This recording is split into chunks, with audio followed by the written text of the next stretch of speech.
ఒక interesting subject. ప్రపంచంలో విజయం అనేది ఉంది, ప్రకృతిలో అలాంటివి ఏం లేవు. అందుకనే ప్రపంచంలో విజయం సాధించాలంటే వర్క్ చేయక తప్పదు. ఉత్తగానే ఎట్లా వస్తుంది? రమణ మహర్షి ఫేమస్ అయింది ప్రకృతి పరంగా, ప్రపంచపరంగా కాదు. బిల్ గేట్స్ సక్సెస్ అయింది ప్రపంచకంగా. సో రెంటికి స్పష్టమైన తేడా ఉంది. సో ప్రపంచంలో ఒక ప్రొడక్టివిటీ లేకపోతే ఒక ప్లానింగ్ ఇవన్నీ ఉంటాయి. సో ప్రాపంచికంగా విజయం సాధించాలంటే ఒక మనిషి అసలు ఏం చేయాలి? ఈ ప్రపంచంలో విజయం సాధించిన చాలామంది మేధావులు ఖచ్చితంగా పాటించిన ఒక 8 విషయాలు ఈరోజు చెప్పుకుందాం క్లుప్తంగా. వర్క్ అనగానే 2 మాటలు వినిపిస్తే ప్రపంచంలో, ఒకటి హార్డ్ వర్క్, ఒకటి smart work. So hard work చేయకూడదు, స్మార్ట్ వర్క్ చేయాలి. సో హార్డ్ వర్క్ని ఎట్లా స్మార్ట్ వర్క్ మార్చాలన్నది ఈ సక్సెస్ సంబంధించిన ఫార్ములా. ఇప్పుడు మనం చెప్పుకునే ఈ 8 చిన్న చిన్న టిప్స్ తెలుసో తెలియకో అందరూ పాటిస్తూనే ఉంటారు, కానీ తెలుసుకొని చేస్తే చాలా బాగుంటుంది. కొన్ని మన మైండ్ని స్లిప్ అయ్యి వెళ్ళిపోవచ్చు. ఫస్ట్ అండ్ ఫార్మోస్ట్ థింగ్, ఏదైనా నువ్వు వర్క్ చేస్తున్నావు అనుకో, ఆ వర్క్ని నువ్వు ఎంజాయ్ చేస్తున్నావా లేదా అనేది క్వశ్చన్ చేసుకోవాలి. అంటే జస్ట్ గుడ్డిగా పని చేస్తే నీకు విజయం రాదు. ఇప్పుడు బిల్ గేట్స్ ఉన్నాడు, కంప్యూటర్స్ అంటే ఇష్టం తనకి. ఆ ఇష్టం లేకుంటే అంత సక్సెస్ అవుతాడా? విన్సెంట్ వ్యాన్ గో ఉన్నాడు, ప్రపంచంలో సక్సెస్ అయ్యాడు పెయింటింగ్స్ చేసి. పెయింటింగ్స్ నాకు ఇష్టం లేదు, నేను మొక్కుబడిగా చేస్తున్నా అన్నప్పుడు దాని సక్సెస్ నువ్వు ఎట్లా ఎంజాయ్ చేస్తావు? So first and foremost principle ఏంది, నువ్వు చేస్తున్న పని నీకు నచ్చిందా లేదా, ఇష్టం ఉందా లేదా అని డిక్లేర్ చేయి. ఒకవేళ ఇష్టం లేని పని చేస్తున్నావు అనుకో, గ్యారంటీ లేదు. లేదా దాని పట్ల ఇష్టాన్ని పెంచుకోవాలంటే ఏం చేయాలో ఆ గ్రౌండ్ వర్క్ అంతా చేసుకొని ఫస్ట్ ఆ వర్క్ని ఇష్టపడు. సక్సెస్, దాని తర్వాత వచ్చే ఆస్కార్ అవార్డు ఇవన్నీ తర్వాత సంగతి. So one should start loving their work, otherwise success అనేది రాదు. ఇప్పుడు ప్రపంచంలో జెఫ్ బెజోస్ కావచ్చు, లేకపోతే వారెన్ బఫెట్ కావచ్చు, ఆర్టిస్టులు కావచ్చు, సింగర్స్ కావచ్చు, ఎస్పి బాలసుబ్రహ్మణ్యం కావచ్చు, లతా మంగేష్కర్ కావచ్చు, they are like their work. ఆ తర్వాత దాన్ని వాళ్ళు అనంతంగా పాలిష్ చేసుకున్నారు. వాళ్ళ జీవితంలో ఎంత వర్క్ చేయాలో అంత వర్క్ చేశారు. ఇది ఫస్ట్ది. ఏందది? రెండవది అత్యంత ముఖ్యమైనది, నో చెప్పడం నేర్చుకోవాలి. అంటే ఇప్పుడు నువ్వు ఇష్టమైన పని చేస్తున్నావు, కానీ అంతలో వేరే పని చెప్పారనుకో, నీ పని ఏమిటో నువ్వు డిఫైన్ చేయి, దాన్ని నో కూడా చెప్పు. నేను ఆ పని చేయను, అది నా పరిధిలోకి రాదు. ఇప్పుడు ఉదాహరణకి మైక్రోసాఫ్ట్ బిల్ గేట్స్ ఎవరో పెద్ద కంపెనీ వాడు వచ్చి కడ్రాయర్లు అమ్ముదాం అన్నాడు అనుకో, ప్రపోజిషన్ బాగుంది కానీ మేము చేయమండి అని చెప్తాడు అంతే. ఇప్పుడు వర్మ దగ్గరికి వెళ్ళి ఒక సంగీతపరమైన సినిమా చేయమని చెప్పారు అనుకో, అంటే అందులో సంగీతం పాడేవాడిని మర్డర్ చేస్తారా, అలాంటి సబ్జెక్ట్ ఏమైనా ఉందని అడుగుతాడు అంతే. రొమాన్స్ ఉందా? సో నీకు నచ్చిన పని ఎంచుకోవడంతో పాటు ఏ పనులు నీవి కావో, ఏవి నువ్వు చేయకూడదో వాటికి మొహమాటం లేకుండా నో చెప్పాలి. నో చెప్పలేదనుకో నిన్ను లాగేస్తారు లోపలికి. సో ఫస్ట్ది ఏంది, నచ్చిన పని ఎంచుకో. రెండవది నో చెప్పు.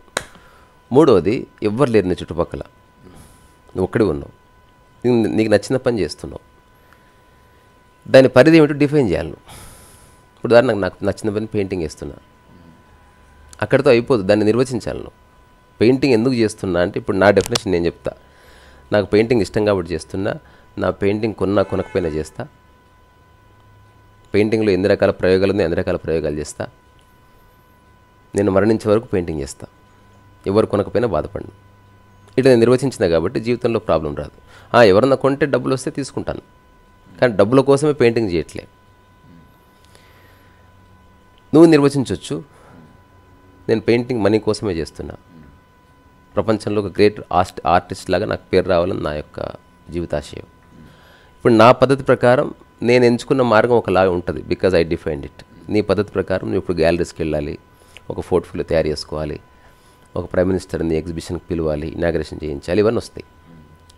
సో నువ్వు ఖచ్చితంగా నీకు నచ్చిన పని ఎంచుకున్నావు, బాగుంది.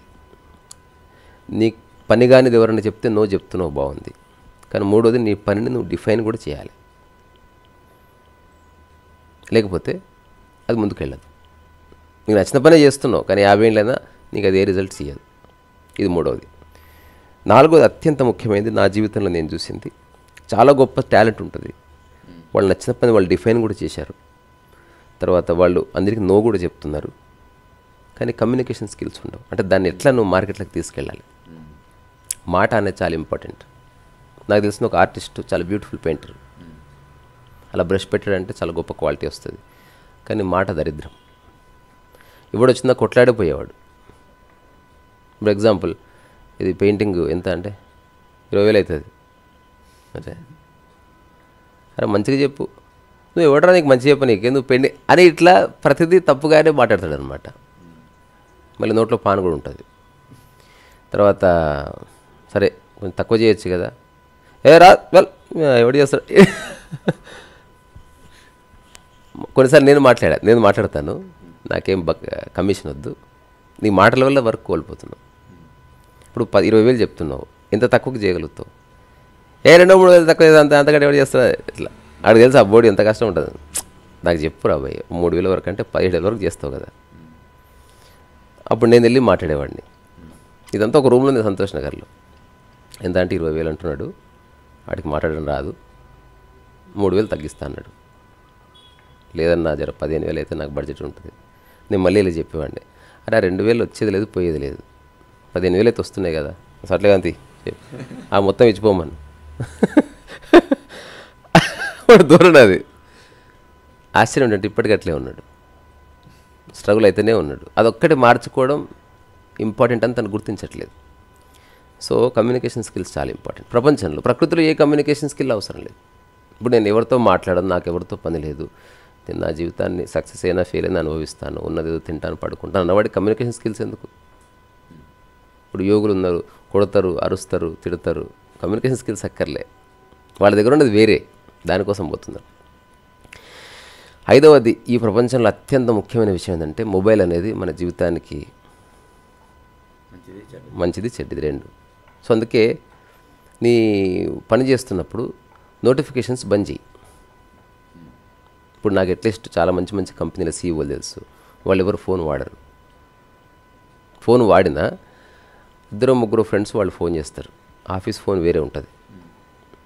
సో వాళ్ళ ఫోన్కి కూడా నోటిఫికేషన్స్ ఫేస్బుక్లో అట్లాంటివి ఏమి ఉండవు. దానివల్ల ఏంటంటే వాళ్ళకి డిస్ట్రాక్షన్ ఉండదు. నువ్వు పెయింటింగ్ వేస్తున్నావు, నోటిఫికేషన్ వచ్చింది చూస్తేవి, వాళ్ళంతలో ఎవడో ఫోన్ చేసి మాట్లాడుతుంది. సో ఒక 3 అవర్స్ నో నోటిఫికేషన్. ఆ తర్వాత ఒక బెడ్ మీద పడుకొని ఒక పావు గంట సేపు నోటిఫికేషన్స్ అని అందరికీ ఆన్సర్ ఇస్తావా, తిడతావా, లైక్లు కొడతావా అని ఇష్టం. మళ్ళీ ఆ తర్వాత నోటిఫికేషన్స్ బంద్ చేయి. రాను రాను నీ ఫ్రెండ్స్ కూడా చెప్పు, నాకు ఏది పడితే అది పంపించకండి అంటే ఫార్వర్డ్ మెసేజ్. నాకు ఇప్పుడు నేను అందరికీ చెప్తా, గుడ్ మార్నింగ్స్, ఫార్వర్డ్ మెసేజెస్ ఏం రావు, కోపంతోని కాదు, అది అనవసరం అది. సో ఇది చాలా ముఖ్యమైనది. నువ్వు మొబైల్ వాడితే కనుక నీ నోటిఫికేషన్స్ని నువ్వు కంట్రోల్లో ఉంచుకోకపోతే డే అంతా నీ చెట్టు పక్కనే ఉండవు, పిట్ట కూస్తున్నట్టే అది అరుస్తూనే ఉంటుంది, నువ్వు రెస్పాండ్ అవుతూనే ఉంటావు, దానివల్ల నీకు వచ్చేది ఏముండదు, నీ వర్క్ డిస్ట్రాక్షన్ వస్తుంది. సో ఫస్ట్ది నీకు నచ్చిన వర్క్ ఎంచుకో, రెండోది నో చెప్పడం నేర్చుకో, మూడోది నీ వర్క్ నువ్వు నిర్వచించు, నాలుగోది కమ్యూనికేషన్ స్కిల్స్ డెవలప్ చేసుకో, ఐదోది ఫోన్ కనుక వాడితే ఆ ఫోన్ నీకు అవసరం, ఎంత అవసరమో అంత వాడుకో, కత్తిలాగా రోజంతా రోడ్డు పట్టుకొని తిరగవు కదా, కిచెన్లో మాత్రమే అవసరం. అట్లా ఫోన్ ఎంతవరకు అవసరం అది నీ యొక్క వర్క్కి ఉపయోగపడేలా దాన్ని మార్చుకో తప్ప నీ యొక్క డేని నాశనం చేయడానికి కాదు. ఇదంతా ఓకే. ఇప్పుడు అందరికీ ఉన్నది, ప్రధానమంత్రికైనా, పోప్ జాన్ పాల్కైనా, చిన్నజీర స్వామికైనా, ఎవరికైనా 24 అవర్సే ప్రపంచంలో. సో ఆ 24 అవర్స్ని సరిగ్గా అలొకేట్ చేసుకో. ఇప్పుడు మనం 2 రోజుల్లో బుక్ డిజైనింగ్ పూర్తి చేశాము, ఏ పనులు ఆపుకోలేదు, యూట్యూబ్ చేసాము, భోజనం చేసాము, ఓ సినిమా కూడా చూసినాం, కానీ పుస్తకం కూడా పూర్తయింది. దానికి కారణం ఏంది? Allocation of time. ఎంత టైం కేటాయిస్తున్నావు ఆ టైంలో పూర్తి చేయడం లేదా ప్రయత్నించడం, ఇక డిస్ట్రాక్షన్స్ ఏమీ లేకుండా పనిచేయడం. నువ్వు టైం నెలకి ఇప్పుడు నేను బుక్ రాద్దాం అనుకుంటున్నా, ఎప్పటి వరకు అని అనుకోవా? అనుకోకపోతే పూర్తి కాదు, 50 ఏళ్ళనే పూర్తి కాదు. చాలామంది ఉంటారు, నేను అనుకుంటున్నా, రాస్తున్నా, ఆలోచిస్తున్నా, ఏదో చెప్తారు. అట్లా నువ్వు ముందు టైం ఫిక్స్ చేయాలి. ఫిక్స్ చేసి ఆ టైం పరిధిలో దాన్ని పూర్తి చేసి పడదొబ్బాలి. అది క్వాలిటీ వస్తుందా చేస్తుంటే ఆటోమేటిక్ క్వాలిటీ వస్తుంది. అంతెందుకు ఇప్పుడు త్రివిక్రమ్ లాంటి వాళ్ళు సినిమా తీస్తే రిలీజ్ డేట్ ముందే చెప్తారా చెప్పరా? ఎందుకు చెప్తారు? చెప్పలేదనుకో అది ఎప్పుడు రిలీజ్ కాదు. అది ఆ రిలీజ్ డేట్ లోపు, ఆ డెడ్ లైన్ లోపు మొత్తం అప్పుడప్పుడు అవుట్ ఆఫ్ 100 ఒకటో రెండో డేట్ పోస్ట్ పోన్ చేస్తారు because of the work or what ever. అట్లా ఈ ఆరోది ఏంది, స్టిక్ టు టైంని అలకేట్ చేయి, దానికి స్టిక్ అయి ఉండు. అత్యంత ముఖ్యమైనది 7వది, మల్టీ టాస్కింగ్ చేయకు. అంటే ఏ పని చేస్తున్నప్పుడు ఆ పని చెయ్యి, ఆ పని చేస్తున్నప్పుడు వేరే పనిని మధ్యలోకి తీసుకురా. ఫర్ ఎగ్జాంపుల్ నేను బుక్ రాస్తున్నా, పెయింటింగ్ కూడా నేనే వేస్తా. ఆ టైంలో ఎవరో పెయింటింగ్ గురించి డిస్కషన్ చేస్తున్నారు అనుకో, అది ఇప్పుడు డిస్కస్ చేసేది కదా సాయంత్రం. సో సాయంత్రం పెయింటింగ్ డిస్కస్ చేసినప్పుడు బుక్ డిస్కస్ చేయకు, దేంది దాంది. సో మల్టీ టాస్కింగ్ అనేది చేయకూడదు ప్రపంచంలో. అలాగే మల్టీ టాస్కింగ్ అంటే ఒకటేసారి అన్ని పనులు చేయొద్దని. నువ్వు 10 పనులు పెట్టుకోవాల్సిందే. ప్రతి మనిషి మల్టీ టాస్కరే. అంటే నేను భోజనం చేస్తాను, నేను పెయింటింగ్ చేస్తాను, నేను వైలిన్ వాయిస్తాను, ఇవన్నీ డిఫరెంట్ కైండ్ ఆఫ్ టాస్క్సే. కానీ ఒకటేసారి కుప్పగా పోసుకొని చేస్తే మన డే అనేది సవ్యంగా జరగదు. 8వది ఏంది, అత్యంత ముఖ్యమైనది, మంచి రెస్ట్ తీసుకోవడం మర్చిపోద్దు. సో ఇదన్నిటి బిల్డ్ అయ్యింది ఈ రెస్ట్ అనే ప్లాట్ఫామ్ మీదనే. నాకు తెలిసిన ఒక ఫ్రెండ్, నేను డిగ్రీలో చదువుతున్నప్పుడు విపరీతమైన ఎగ్జామ్ ఫోబియా. సైన్స్ ఎగ్జామ్, నాకు సైన్స్ రాదని చెప్పి విపరీతంగా చదివి ఫుడ్ తినకుండా నిద్రపోకుండా కరెక్ట్ ఎగ్జామ్ స్టార్ట్ అవుతుంటే మూర్చపోయింది. ఎగ్జామ్ అయినాక లేచింది, ఏడుస్తూ ఉంది. స్వామికి ఎన్నిసార్లు చెప్పిన అప్పట్లోనే. అంటే తక్కువ మార్కులు వచ్చింది ఏం కాదు, పడుకుంటే అమ్మో లేదు సక్సెస్ కావాలి, ఈసారి నేను మార్కులు తెచ్చుకోవాలి, కుచ్చుకారికి దికానా అన్నది. కానీ ఏం లాభం, ఎగ్జామే రాయిపోతుంది. సో నువ్వు రెస్ట్ కూడా తీసుకోవడం ఇంపార్టెంట్. ఇప్పుడు ఇంత పని చేస్తున్న రాజమౌళి వీళ్ళందరూ రెస్ట్ తీసుకోరా? సో రెస్ట్ సరిగ్గా తీసుకో, మిగతా సమయాన్ని సరిగ్గా ప్లాన్ చేసుకో. నో చెప్పు, మల్టీ టాస్కింగ్ చేయకు, నీ వర్క్ నిర్వచించు. ఆ తర్వాత ఎలాగో నువ్వు చేస్తున్న పని నీకు నచ్చింది కాబట్టి ఏ ప్రాబ్లం ఉండదు. ఇవన్నీ ఇంపార్టెంట్. దాంతోపాటు మొబైల్ని అవసరం కోసం వాడుకో తప్ప నీ లైఫ్ని డిస్ట్రాక్ట్ చేయడానికి, డిస్ట్రాయ్ చేయడానికి దాన్ని వాడుకోవద్దు. మొబైల్కి మా ఫ్రెండ్ ఒక అతను ఉండేవాడు, అది చెప్పి ముగిస్తా. He use to give mobile appointment. దానికి అట్లా పేరు పెట్టుకున్నాడు. మొబైల్ ఉండేది అంతే, అది సైలెన్స్లో ఉంటుంది. ఎవరు ఫోన్ చేసినా నెంబర్ ఇచ్చి ఒకటే మాట చెప్పేవాడు. తన కార్డు ఎందుకు ఉంటుంది, only call me or text me between 4 to 6 in the evening. 4 to 6 మంచిగా ఒక కాఫీ షాప్లో కూర్చొని ఓన్లీ మొబైలే, అసలు వేరే చదువుకోవడం ఏముండదు. అతను కార్పొరేట్కి స్క్రిప్ట్స్ రాసేవాడు, యాడ్ ఏజెన్సీస్కి పోస్టర్స్ డిజైన్ చేసేవాడు. So very creative guy. అతనిలో చూసినాను అది. ఇప్పుడు 2009 కంటే ముందు, అప్పుడు మనకు అసలు ఇవేవి తెలియదు. అప్పటికే అతను అంత ఎవాల్వ్డ్ హ్యూమన్ బీయింగ్, మన ఏజే, కానీ కొందరికి అట్లా జ్ఞానం ఉంటుంది. సో ఆ 4 to 6 మాత్రమే ఫోన్. ఎవరైనా సరే క్లుప్తంగా మాట్లాడి పెట్టేసేవాడు, ఎవరైనా ఫోన్ చేయొచ్చు. 6 అయిందా మొహమాటం లేకుండా టర్న్ ఆఫ్ చేసాడు, అంతే, అయిపోయింది దాని టైం. సో ఇంటర్నెట్ లేని సినిమాలు DVD గివిడి అట్లా తీసుకొని తన సిస్టంలో చూసేవాడు తప్ప ఇంటర్నెట్ బేస్డ్ కాదు. కాపీ చేసుకొని ఎవ్రీడే ఒక నైట్ పడుకునే ముందు అతను సినిమాలకు పనిచేయాలన్న ఒక లక్ష్యం ఉంది కాబట్టి ఎవ్రీడే ఒక సినిమాని స్టడీ చేసేవాడు.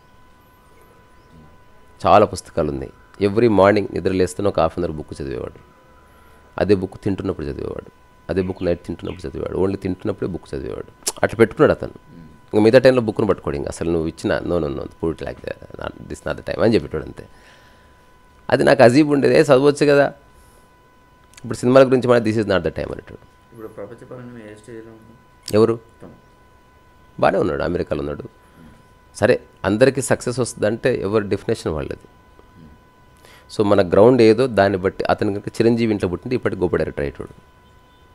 నీ దగ్గర స్కిల్ ఉన్నా అలాంటి డబ్బు అలాంటి ఇమ్యూనిటీస్ ఉండాలి కదా.